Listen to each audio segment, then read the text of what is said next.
Okay, so we're going a little bit out of order, but the last lecture was on contrast agents, so I thought we would start with MRI of the liver with gadoxetate, and this is a little bit of a continuation of the prior lecture.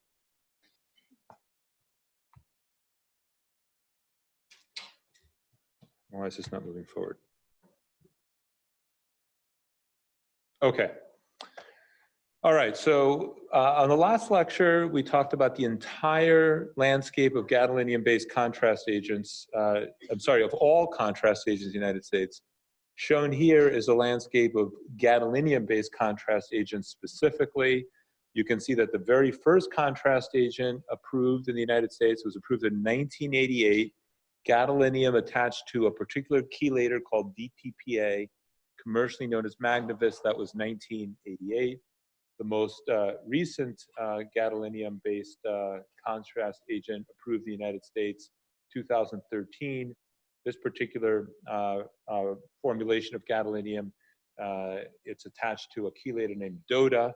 But today, in this lecture, we're going to focus on gadolinium EOB DTPA, which is known generically as gadoxetate disodium.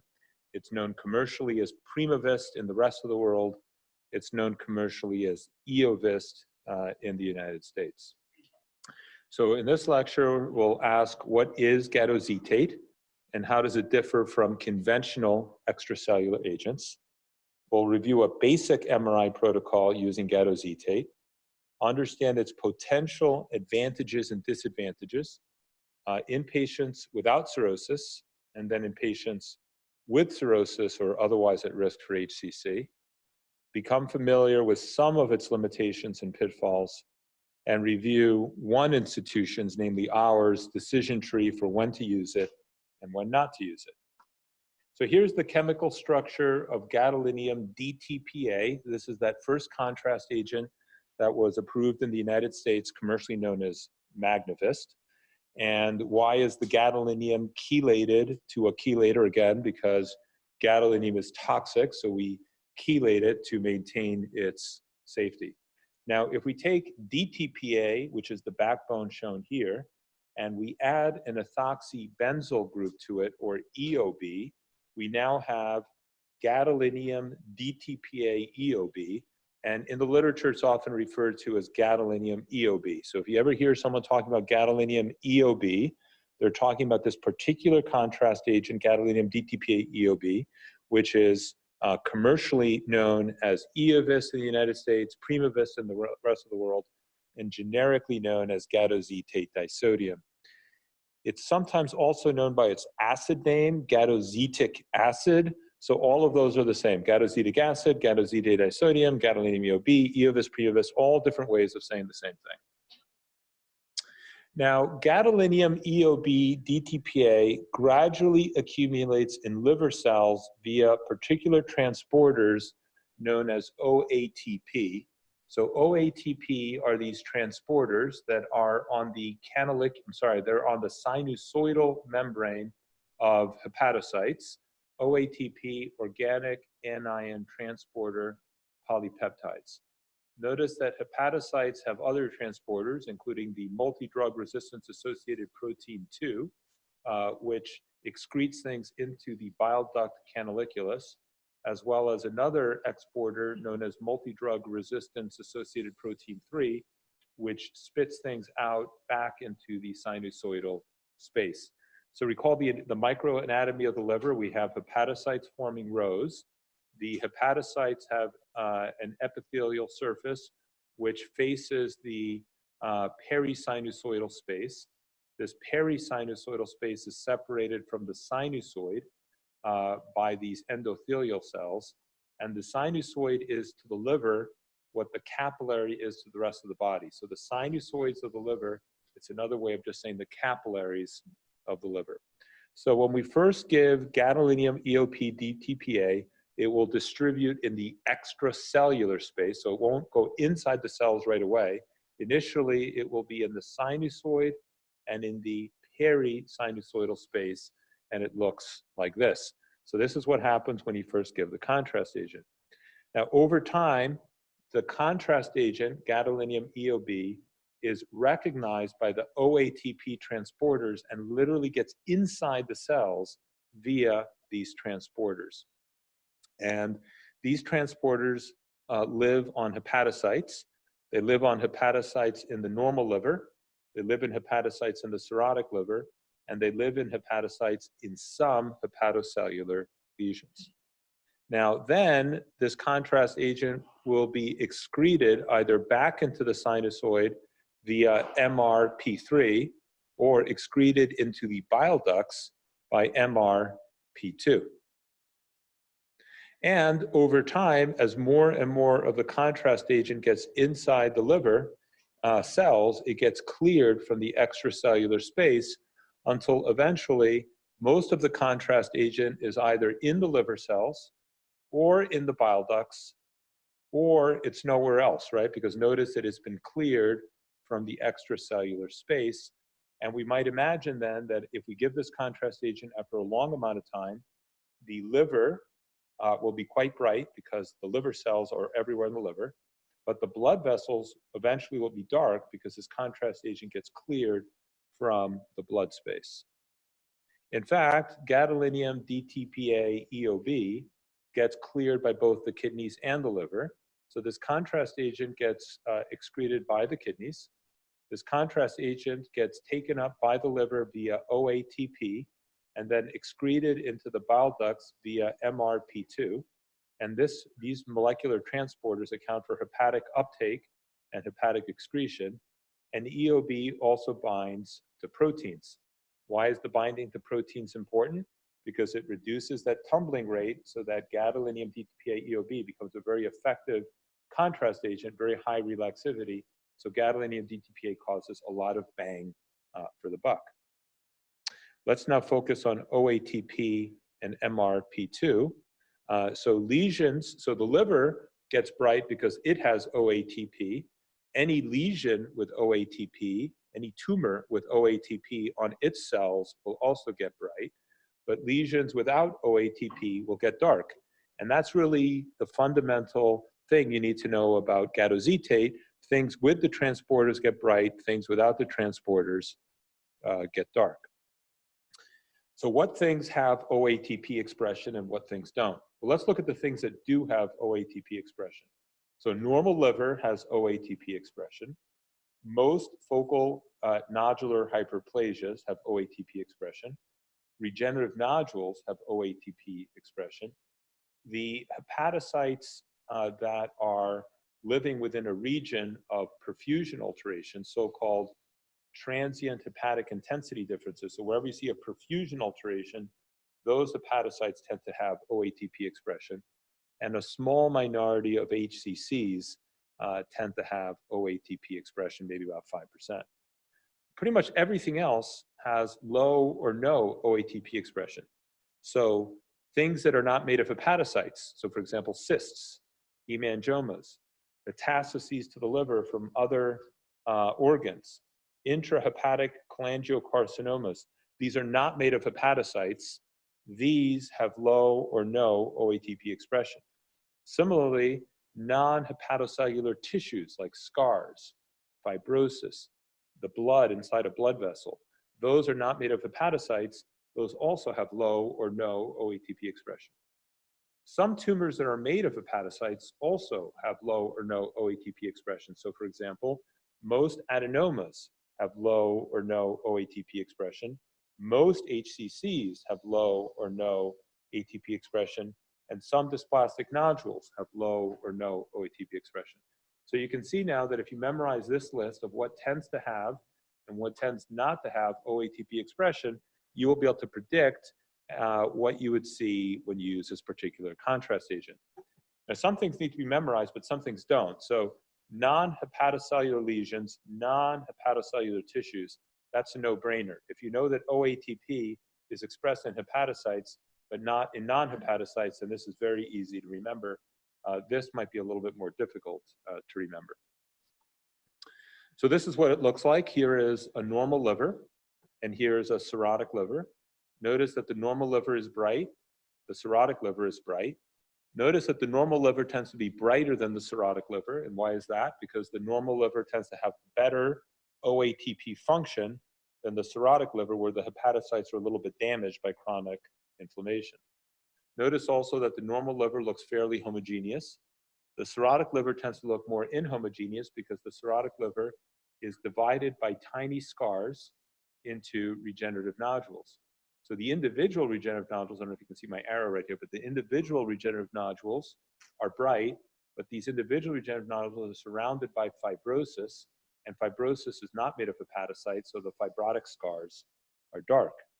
Now, this particular normal liver has a lesion, and this particular lesion is a focal nodular hyperplasia. And on the previous slide, I mentioned that 95% or so of focal nodular hyperplasias have high OATP expression, and they will look bright as well. Now, you might look at this FNH and say, well, why does this FNH have this dark thing in the middle? And this dark thing in the middle is a scar. So focal nodular hyperplasias characteristically have a central scar. The scar is not made of hepatocytes, so the scar is also going to be dark. In addition to this scar, they often have this network of fibrotic bands that also divide the nodule into smaller nodules. And so we also have these little dark lines throughout this FNH. Now, this is a hepatocellular carcinoma. You wouldn't be able to figure it out from this one image by itself, but this is a hepatocellular carcinoma, which also tends to have reduced OATP expression in 90–95% of cases, but most HCCs look dark. Now, notice that there's something else that's dark on this image. Notice that the blood vessels are dark. And why are the blood vessels dark? The blood vessels are dark because this contrast agent is excreted not only by the kidneys, but it's also excreted by the liver. So there's a dual mechanism for removing this contrast agent from the blood. One is the kidneys and one is the liver, and that causes the blood vessels to get dark quite quickly. If we had given a different kind of contrast agent, an extracellular agent, the blood vessels would be brighter than the liver. Okay. Now, another thing you'll notice is that the bile duct is bright. And why is the bile duct bright? Because this contrast agent gets excreted by so-called transporters called MRP2 into the bile ducts. So the bile ducts are also going to be bright. And by the way, I don't know if you can appreciate it. Here's a bright bile duct right there in the normal liver. Now, here are two different cirrhotic livers. This cirrhotic liver is a well-functioning liver, and it's well-functioning because you can see that the liver is much brighter than the blood vessels, indicating that this liver is able to extract the contrast agent effectively from the blood vessels. And that's why this is a well-functioning liver. Now, this liver is not a well-functioning liver. This liver is a decompensated liver. The more advanced radiologists in the room can also appreciate the fact that there's some ascites over here, which is another manifestation of decompensation. Now, how do I know this liver is not functioning well? Because I look at the liver and I look at the portal vein, and I see that this liver is barely brighter than the portal vein. So this liver is not very good at extracting the contrast agent from the portal vein. Therefore, this liver is poorly functioning. This liver is well functioning. And now, why is that important to a radiologist? Well, one reason it's important is that if you have an image that looks like this, where the liver is much brighter than the portal vein, you know you can trust the information from this image. Here, where the liver is barely bright in the portal vein, you know this liver is not working very well. You know that this image is going to be a little harder to trust. It might be harder to see a lesion, even if there really is a lesion. Now, I know what some of you are thinking. You're saying, oh, wait a second, Claude. How can you say this liver is poorly functioning? Because look at that bile duct. That bile duct is so bright. So clearly, this contrast agent, this liver was able to take the contrast agent out of the blood and spit it out into the bile duct. So why are you saying this liver is not functioning well? Well, there's something else you need to know about the cirrhotic liver. The cirrhotic liver tends to have slightly underexpression of OATP, but it has overexpression of MRP2. Again, MRP2 is a transporter that excretes junk out of liver cells. Sometimes the junk is this contrast agent, gadolinium EOB, but sometimes the junk is toxins that might accumulate. So if you were evolution, or maybe not evolution, but if you were a cirrhotic liver and you wanted to sort of stay alive, you would want to start overexpressing MRP2 so that the toxins that your cirrhotic liver is producing get out of the cells. So the point being that in the cirrhotic liver, the OATP expression is down, so not that much contrast gets into the liver cells, but whatever contrast gets into the liver cells gets excreted because there's overexpression of MRP2. Now, for those of you who are not following all this alphabet soup of mumbo jumbo, remember this. Do not look at the bile duct as a feature of imaging quality. Even a crappy image might have intense excretions of bile duct. Instead, don't look at the bile duct to tell you whether or not this is an adequate hepatobiliary phase. Look at the liver, the liver, the portal vein signal intensity ratio. Let me skip this in the interest of time, and I will move to this. Okay. So what I want to show you now is the difference between an extracellular agent above and gadoxetate below. Pre-contrast, of course, they both look the same. And notice that both contrast agents look the same in the arterial phase at 30 seconds. Notice they both look the same at 40 seconds. It'd be pretty difficult to know which kind of contrast agent you were looking at 30 seconds or 40 seconds. That makes sense because initially the contrast agents are in the extracellular space. However, by the time you get to the portal venous phase, you might appreciate that the liver is already a little bit brighter than the liver is with the extracellular agent because these liver cells are starting to suck the contrast agent into the cells via OATP expression. But the difference is pretty subtle in the so-called portal venous phase. By the time we get to 3 minutes, so it's more obvious. Notice that the blood vessels are still much brighter than the liver with an extracellular agent. Notice that with EOB, the blood vessels are now about the same signal intensity as liver. You can barely see the blood vessels inside the liver. Notice how obvious the blood vessels are with the extracellular agent. And by the time you get to many minutes of delay, notice that with the extracellular agent, the blood vessels are still brighter than the liver, but now notice that with EOB, the blood vessels are now darker than the liver, and notice that we now have excretion into the bile ducts. So the liver progressively gets brighter and brighter and brighter. I'm sorry, with EOB, the liver gets progressively brighter and brighter and brighter. With extracellular agents, the liver peaks in its enhancement in the portal venous phase and then starts to get slightly darker subsequently. These are normal livers. Oh, and I should say something else. How do I, let's see. There we go. Okay, so this is called the hepatobiliary phase because the contrast agent is mainly in the liver cells. And this is the portal venous phase because the liver is maximally enhanced. So at this point, the contrast agent is mainly extracellular. At this point, the contrast agent is mainly intracellular. So between here and here, the agent goes from, or transitions from extracellular to intracellular. So this phase over here, when it's transitioning from extracellular to intracellular, is known as the transitional phase. So the delayed phase is hepatobiliary, and this phase in between is called the transitional phase. So whenever we talk about the transitional phase, we're talking about images about 2, 3, 4, 5 minutes after giving the contrast agent, in which there's contrast both in the extracellular space, you see how the blood vessels are still bright, and in the liver cells, as opposed to the phases before and after. Now this is what it looks like with a cirrhotic liver, extracellular agent above, gadoxetate below. Again, in the arterial phase, they look quite similar. In the portal venous phase, we start to see a difference where the liver looks a little bit brighter here than it does here. And then notice the difference in the hepatobiliary phase, blood vessel dark, blood vessel bright, bile duct bright, and also notice that here we see bright fibrotic scars, and here the fibrotic scars are dark. Now, some of you might be looking at this and wondering if these are bile ducts over here, and these are not bile ducts. These are lymphatic channels. So that's a more advanced topic, but extracellular agents will get into the lymphatic channels, and you'll see the lymphatic channels in the liver. Let's ignore those for now. This is biliary excretion over here. And for those of you who are radiologists, the distinction between the bile duct and the lymphatics is very easy. For those of you who are radiologists, you're probably looking at them and saying, how can I tell them apart?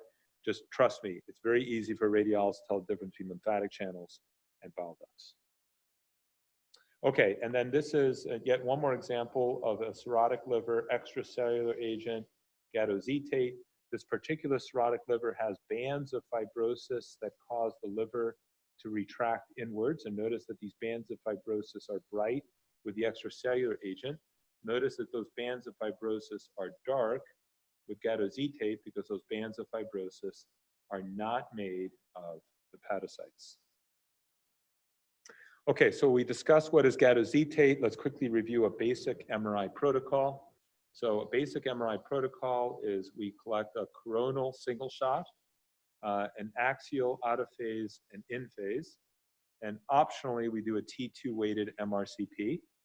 We then do pre-contrast T1 weighted imaging. We give the gadoxetate, talk about this a little bit more in just a second. And then at UCSD, we typically do 2 or 3 arterial phase passes with a fixed 30-second window. We then get portal venous phase imaging, ideally at about 70 seconds. We then get transitional phase imaging at about 2 minutes or maybe 3 minutes. We then do our T2 and our DWI. And then we get hepatobiliary phase imaging at 15 to 25 minutes. If we want to look for bile leaks, which is off-label use of the product, we get images at 1 to 6 hours. In terms of giving the contrast agent, we give an FDA-approved dose at 1 ml per second and chase it with saline at 30 to 40 mLs. I don't want to get into these details today, but if anyone's interested in these details, we can have a more detailed discussion about some of these technical factors. Now, I mentioned this earlier that the reason that I do the T2 and the DWI after giving the gadolinium, there's a couple reasons why I do it. Notice here that the transitional phase is at 2 minutes or 3 minutes. Notice that the hepatobiliary phase is at 15 or 25 minutes. So there's a gap, right? So what are we going to do in this gap? Well, one thing we could do, I guess, is we could take the patient off the scanner, put them back on the scanner, but that's a very inefficient thing to do. And then when you put them back on the scanner, they're not going to be in the same position. It's too complicated. So during this gap, this is when we do our T2 weighted imaging. This is when we do our diffusion weighted imaging. This is where we do our iron imaging and our proton density fat fraction imaging because we have to sort of wait anyway. And then we do our hepatobiliary phase. And the DWI looks the same pre and post, so there's no reason to do it pre. You might as well do it post. The T2 weighted imaging looks the same pre and post. You might as well do it post. Okay. So we've talked a little bit about a protocol. Let's move on now to advantages and indications, starting with the non-cirrhotic liver. So there's 3 main indications: detection and staging of liver metastases, FNH versus hepatocellular adenoma, and bile leaks and biliary anatomy. These things are off-label use of the product, so I'm not going to talk about those. And I'll just focus on detection and staging of liver metastases and FNH versus hepatocellular adenoma. So let's start with this case over here. This is a patient who has a metastasis in the liver from colon cancer. I don't know if you guys can appreciate the metastasis is right there in segment 4. And this metastasis was diagnosed on a combination of this CT scan and a PET scan, which I'm not going to show. Based on that solitary metastasis, the patient was referred to UCSD for resection of this metastasis. But before we did the resection, we did an MRI with gadolinium EOB, shown here. And now let me show you the hepatobiliary phase. And now let me magnify the hepatobiliary phase and the CT. So again, on CT, this is where the lesion is. So we see that lesion on CT, and we see that lesion on MRI. But notice on MRI, we see a few other lesions, don't we? So we see a few other metastases that are essentially impossible to see on CT. And why is this important? Well, Based on this CT, the surgeon was planning on doing a standard left lobectomy and was planning on removing this much of the liver. But if the patient had, if the surgeon had removed this much of the liver, they would have left some metastatic disease behind. And based on this MRI, they changed their surgical approach to include this metastasis over here. So the ability of gadoxetate disodium to detect additional metastases is a very powerful indication for using gadoxetate disodium in preoperative patients. So if a patient is going to have surgery, in my opinion, it is almost mandatory to do a gadolinium EOB MRI to better figure out just how many metastases there are so that the surgeon can plan his or her operation. Now, another reason for doing gadolinium EOB is when there's a disconnect between the imaging findings and the suspicion for underlying metastatic disease. Here's a woman, she's 58 years old, and she has breast cancer, and she has an elevation of a particular blood test called alkaline phosphatase. Alkaline phosphatase gets elevated in several different situations, but one of them is when there is metastatic disease to the liver. So this patient has an elevated alkaline phosphatase. Based on that, there's high suspicion she has metastases to the liver. This CT was read as negative. And does anyone see a metastasis in this liver? Well, hard to know.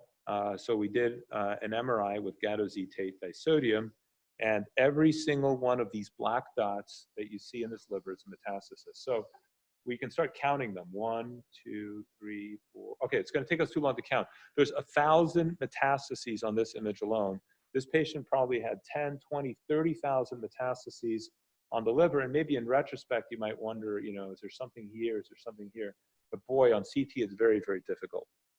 Now, if you think this is just, okay, well, I thought I added a slide, but I guess I didn't. Okay, so another indication for MRI with gadoxetate is when there's high clinical suspicion of metastatic disease and the imaging that you do doesn't detect it, then you might want to do an MRI with gadoxetate, and it has a high sensitivity for detecting metastases.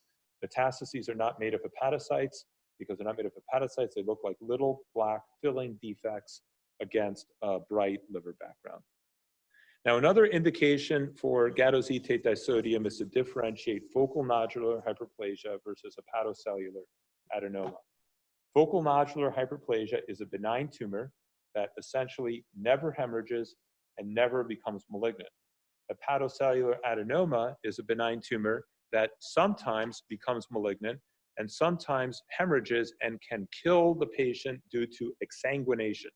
So do you think it makes a difference if it was you, whether you had an FNH that would never become a cancer and never kill you from rupture, or whether you had a hepatocellular adenoma that might kill you because it might turn into a cancer or it might exsanguinate you? So clearly there's a reason that we care about this distinction. So which one of these is the focal nodular hyperplasia and which one is the hepatocellular adenoma? Both are diffusely hyperenhancing. Both look a little bit like they might have a central scar on this image. Both are a little bit lobulated in their appearance. So which one is which? Well, I can't tell the difference, but when we look at the more delayed images, we can see that one of these takes up OATP and one of these does not. And it turns out that at least 90% of FNHs are isointense or hyperintense in the hepatobiliary phase. More than 90% of adenomas are hypointense in the hepatobiliary phase. So this is an adenoma, and this is an FNH. This patient can be reassured. You have nothing to worry about. Live the rest of your life knowing you have this benign lesion in your liver that will never kill you. You will never turn into a cancer. You'll never bleed to death. This patient has to be told, you have an adenoma. There's a certain risk that this might kill you from malignant transformation or bleeding. We need to do something about it. Now, what to do about it is complicated. I'm not going to get into that controversy, but just be aware that this agent can help you in that distinction. Now, here's another example, hyperenhancing nodule.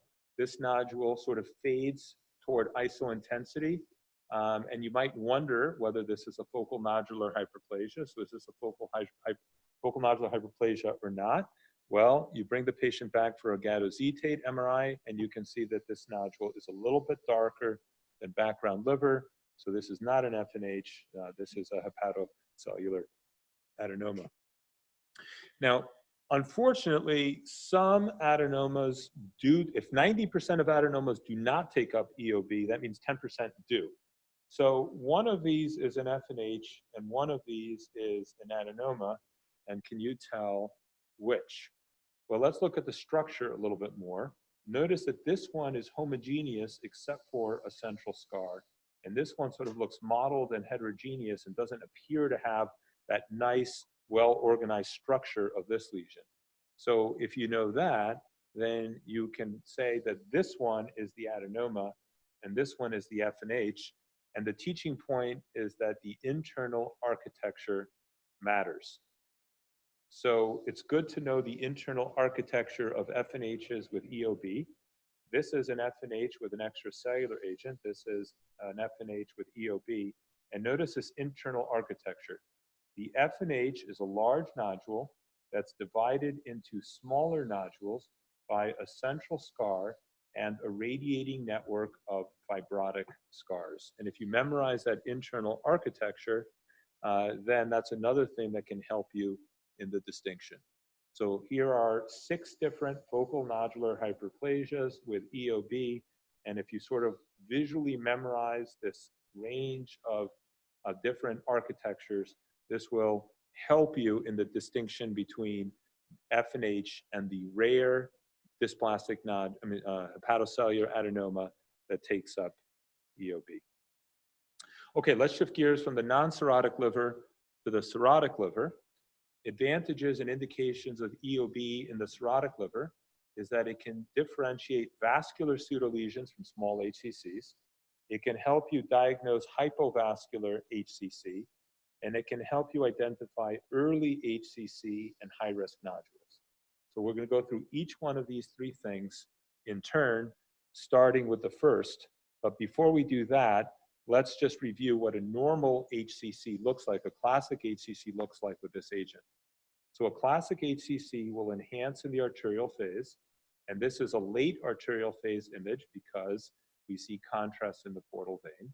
A classic HCC will wash out to become darker than background liver in the portal venous phase, and we'll sometimes see this rim of enhancement in the portal venous in the transitional phase, which is known as an enhancing capsule appearance, which is another feature of classic HCC.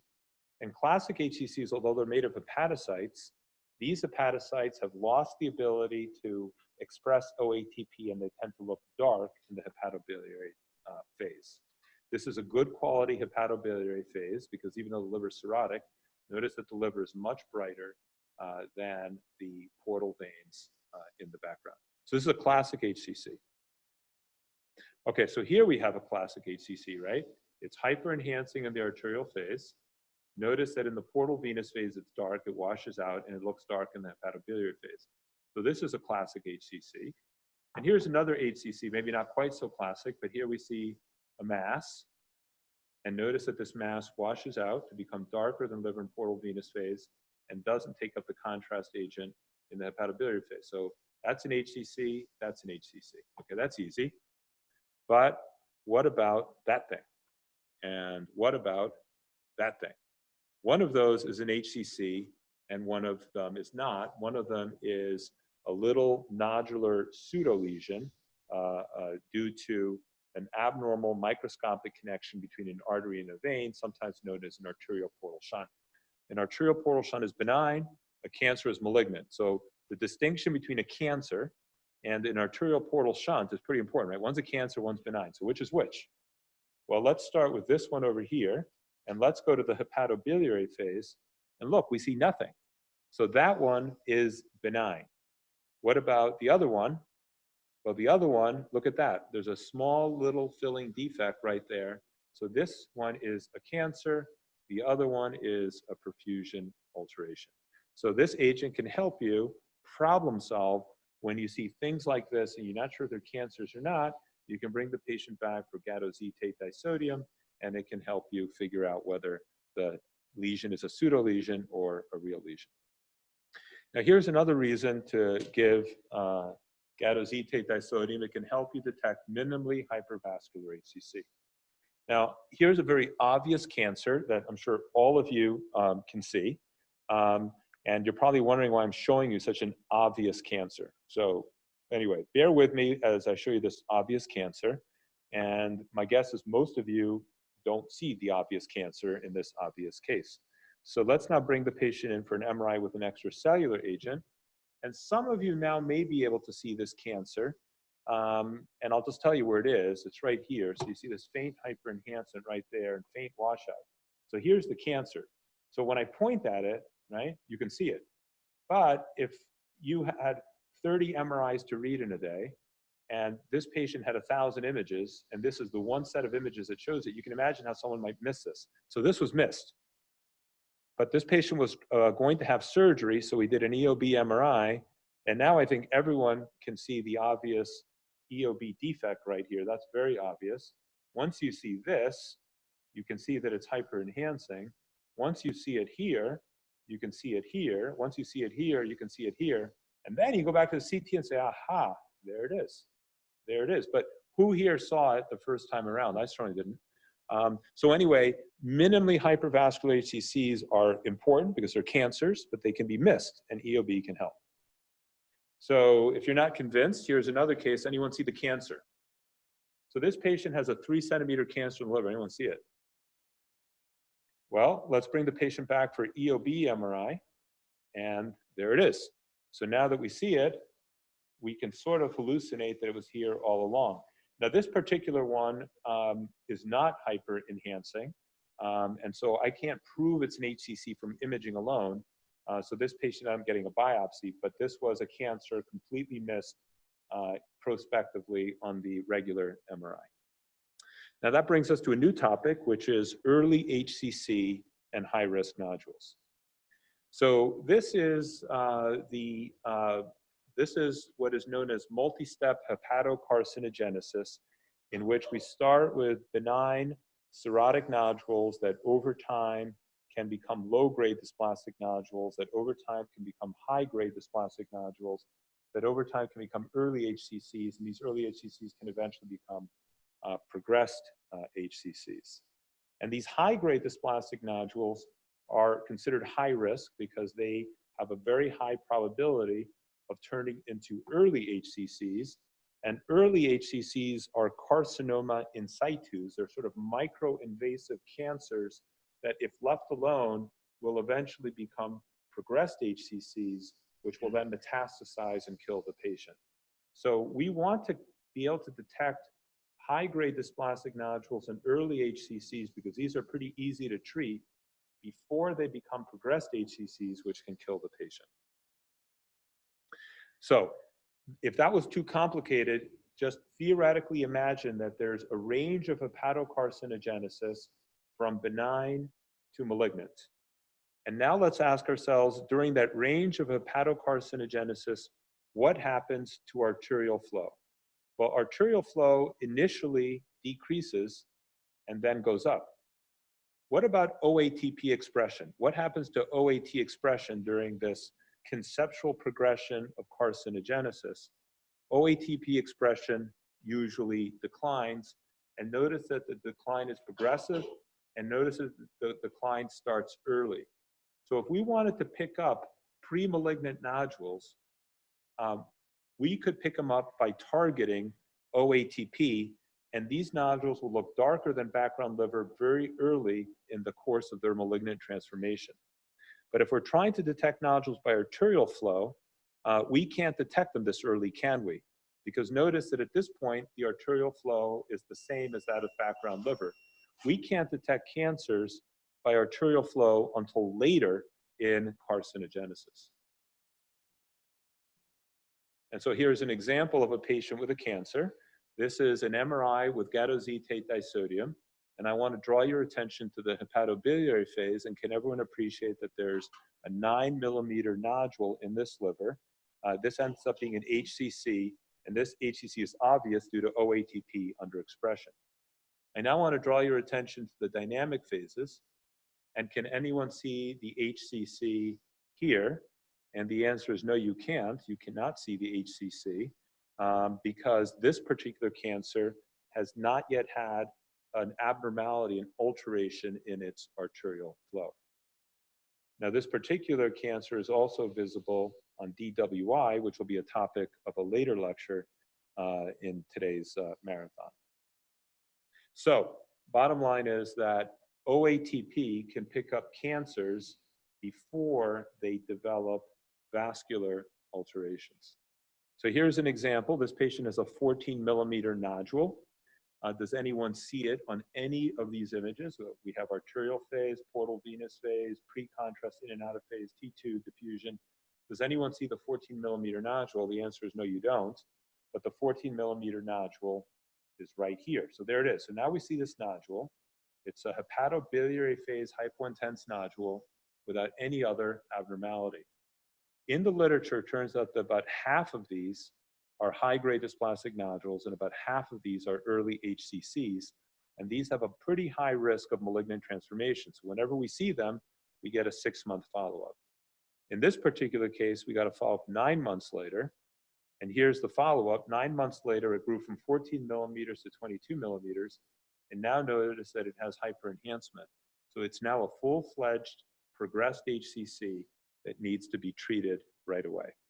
So detecting this was helpful because it alerted us to the fact that this patient is at risk for HCC development, and it allowed us to get a prompt, 6-month, or in this case, 9-month follow-up.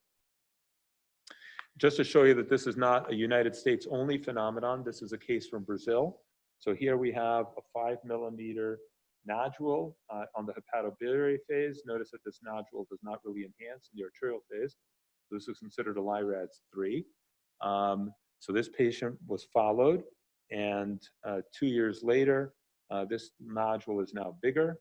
It now hyperenhances, and this is now a LIRADS 5 or an HCC. Okay, so those are some of the advantages and indications of gadoxetate, but this contrast agent is not perfect. It has limitations and pitfalls. In patients without cirrhosis, what are the pitfalls? This contrast agent is expensive. It's about 2 or 3 times more expensive than extracellular agents. For reasons I'm not going to talk about today, the arterial phase can be difficult to time, and there may be frequent artifacts. Liver enhancement is impaired in iron overload, and this weird transitional phase can be a little bit difficult for radiologists to understand. Now, in patients with cirrhosis at risk for HCC, we have the same 4 limitations, but now we have a few more. And those limitations are that liver uptake is often inadequate. Some HCCs, if 90 to 95% of HCCs don't have OATP expression, that means 5 to 10% do, and those can cause confusion. It can be difficult to differentiate HCC from other lesions. I will not talk about that. Infiltrative HCC can be very difficult to detect, and washout in capsule can be more difficult to verify. So let's just go over a few of these. This case illustrates the fact that patients given gadoxetate, for some reason, sometimes cannot hold their breath as well. So this particular patient had an MRI 2 days apart. Extracellular agent above, gadoxetate below, and notice that pre-contrast, the images are of equal quality. In the portal venous phase, they're of equal quality. At 3 minutes, they're of equal quality. But notice in the arterial phase, this image is essentially perfect. And I don't know if you can appreciate it, but the patient couldn't hold her breath the whole time. And this image has motion degradation. Now, in this case, it's not too bad. But notice that it's bad enough that it's hard to tell whether there's an enhancing nodule here. So here we see that there's 2 different enhancing nodules. Here, because of the motion, it's harder to tell that this patient has enhancing nodules. So this motion artifact interfered with our ability to evaluate these 2 lesions. Now, we don't yet understand why, but we know that when you give patients gadoxetate, they cannot hold their breath as long. So if someone normally can hold their breath for 50 seconds, after giving gadoxetate, they can only hold their breath for 40 seconds. So you'd never see that on MRI because we never do 40-second breath holds. But we often do 15-second breath holds. If someone can normally hold their breath for 20 seconds and you give them gadoxetate, then they can only hold their breath for 10 seconds. So now you went from having a little bit of buffer to having the absence of buffer, and patients can't hold their breath for the full time. And we still don't understand what causes this physiologically. This is just to illustrate that when patients have iron overload, and this is an R2 star map to illustrate how high the iron level is, then gadoxetate doesn't work so well. When you look at these images, you might be saying, this doesn't even look like a gadoxetate MRI. The blood vessels are brighter than the liver. How can you know that this is a gadoxetate MRI? And I know it's a gadoxetate MRI because I can see the gadoxetate in these bile ducts. So the problem when you have iron overload is not that the liver cells can't take up the gadoxetate, it's that the R2 star, the iron in the liver, causes so much signal loss that you lose whatever signal you gain from the gadoxetate, you lose because of the iron overload. So the liver is functioning just fine, but the liver looks dark because of the iron in the liver cells. Another limitation is patients with poor liver function. So this patient above has good liver function. This patient below with cirrhosis has bad liver function. And just to magnify these two images, and you've seen these images before, you can see the difference. With good liver function, the liver is much brighter than the portal vein. And you can imagine that if there was a dark nodule here, it'd be very easy to see. Here, the liver is no darker than the portal vein. And you can imagine that what might have been a dark nodule here, the same darkness as the portal vein, here might be a gray nodule, same darkness as the portal vein. So this liver, we may not be able to see with a lesion due to its bad function. And this is an example of how gadoxetate can be bad at seeing an infiltrative HCC. So this patient has an infiltrative HCC, and it's very difficult to tell with this scan with gadoxetate disodium. Now, I'll tell you that this is the cancer in the liver in red, and notice how difficult it is to see with gadoxetate disodium in the hepatobiliary phase. We basically don't see it at all. So gadoxetate is not so good at detecting infiltrative cancers. Another limitation is shown here. So here we have a cancer, 12 millimeter cancer with an extracellular agent and with gadoxetate. Notice in this particular case, the patient was able to hold his or her breath. So this is a good quality arterial phase with gadoxetate, good quality arterial phase with an extracellular agent.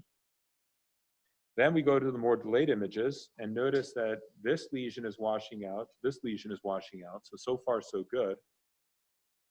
But notice that with the extracellular agent, we see this rim enhancing capsule. And so this lesion has a capsule and washout. What about this lesion? Does this lesion show a capsule?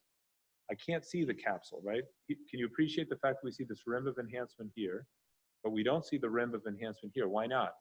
The reason we don't see the rim of enhancement here is that the liver is so bright that the rim of enhancement of the capsule blends imperceptibly into the background liver, and we don't see capsule. And why is that important? Because if you see the capsule, you can call this a LIRADS 5. If you don't see the capsule, you have to call it a LIRADS 4. So same exact lesion within 2 weeks, with one contrast agent, you can call it an LR5. With a different contrast agent, you can only call it an LR4. Now this is the same example I just showed you with gadoxetate above, but what I want to show you now is something slightly different. So here we have gadoxetate, here we have gadoxetate, here we have a hyper-enhancing nodule, and here, subtle, but we have a hyper-enhancing nodule.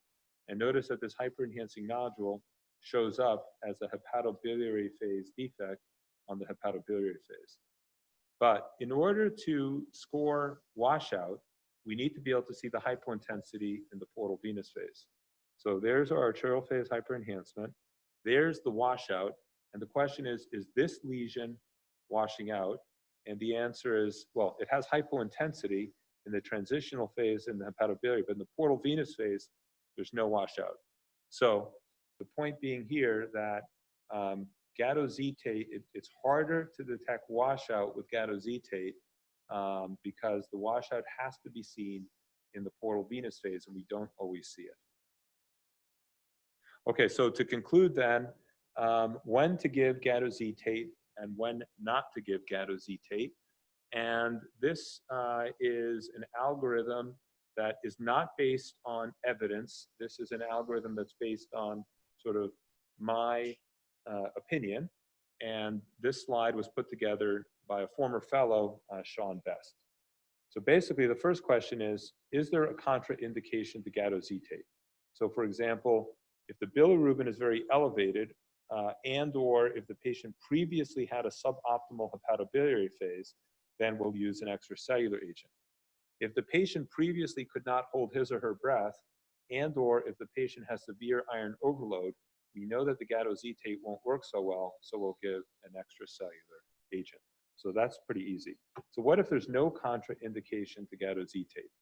So then we ask ourselves, does the patient have cirrhosis or no cirrhosis?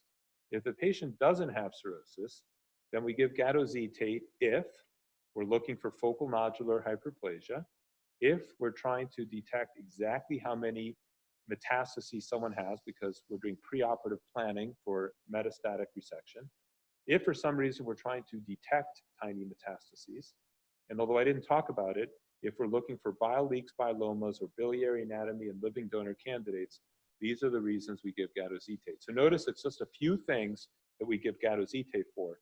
Everything else, we give extracellular agents, at least in my opinion. Now, what if the patient has cirrhosis? So then we ask, okay, has the patient had prior local regional therapy, like an ablation or a TACE? If the answer is yes, we give an extracellular agent. If the patient has not had a prior treatment, then we ask ourselves, okay, is the MRI being done for surveillance? Are we trying to detect cancer? If we're trying to detect cancer in patients who don't have known cancer, then I'd like to give gadoxetate. Also, what if I do a previous scan and I think I see a pseudo lesion, but I'm not sure if it's a pseudo lesion or a real lesion, then I give gadoxetate. For all other reasons, I give an extracellular agent. So if I'm trying to differentiate HCC from hemangioma or HCC from cholangiocarcinoma, I give an extracellular agent. Or how about this one? If I detect a lesion on ultrasound, CT, or a previous MRI, and I'm trying to stage the cancer, trying to figure out which of these lesions are cancers, then I use an extracellular agent. So for some of you, this might be a little over your head. For some of you, this might be more practical, but this is the decision tree that I use, and I think this is posted in our reading rooms. If it's not posted, then we just need to reprint it, and we can post it. Okay, so I hope this review of gadoxetate disodium was useful, at least for those of you who are radiologists and periodically use this contrast agent. So thank you for your attention.